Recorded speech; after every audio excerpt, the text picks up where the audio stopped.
A city so great, so revered, it stood between two continents for more than a millennium, a bastion of faith, culture, and unshakable walls. Now behold this besieged city, its fate teetering on the brink of history as an ambitious young leader sets out to accomplish what many thought was impossible.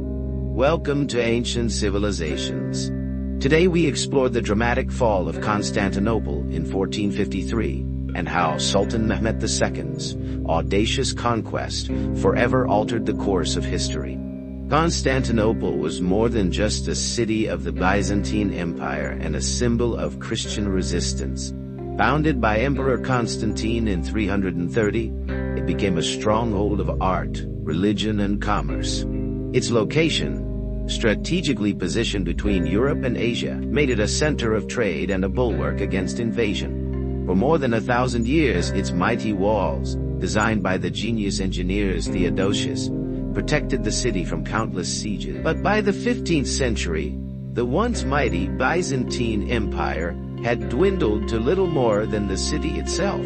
Surrounded by the growing Ottoman Empire, Constantinople became an isolated island of Christianity in a sea of expanding Muslim power. The city was a spiritual home for millions of Christians, home to the magnificent Hagia Sophia, a cathedral that stood as a testament to the glory of the faith. For centuries, the city's survival symbolized Christianity's resilience against all odds. Born in 1432, Mehmet II was no ordinary leader.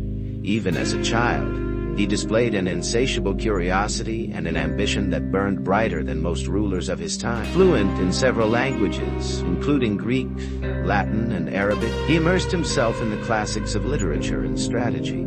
His admiration for Alexander the Great shaped his vision for building an empire. At the age of 21, he ascended the Ottoman throne, determined to fulfill his dream of capturing Constantinople, a feat that had eluded his predecessors for centuries. Mehmet was not just a warrior, he was a strategist. He understood that to conquer Constantinople, he needed more than brute force. He needed innovation. The Ottomans commissioned Hungarian engineer Orban to build a massive cannon capable of breaching the city's legendary walls. This weapon, known as the Great Turkish Bombarda, was unlike anything the world had ever seen before. On April 6, 1453, Ottoman forces besieged Constantinople. With an army of 80,000 to 100,000 soldiers, Mehmet's forces overwhelmed the city's defenders, who numbered less than 10,000. However, the Byzantines, led by Emperor Constantine II, were resolute. The city's walls had repelled invaders for centuries, and its people held firm to their faith, believing that divine intervention could save them. The siege was as much a psychological battle as a physical one. Mehmet's forces employed relentless bombardment, breaching sections of the wall, but encountering fierce resistance. The Ottomans also used innovative tactics, including dragging ships overland to bypass the chain barrier that protected the city's harbor. As the days turned into weeks, the defenders faced dwindling supplies and growing desperation. Inside the city, prayers filled the Hagia Sophia as citizens sought solace in their faith. Outside, Mehmet, resolve only grew strong. On May 29, 1453, the Ottoman forces launched their final assault. Under cover of darkness, waves of soldiers attacked relentlessly.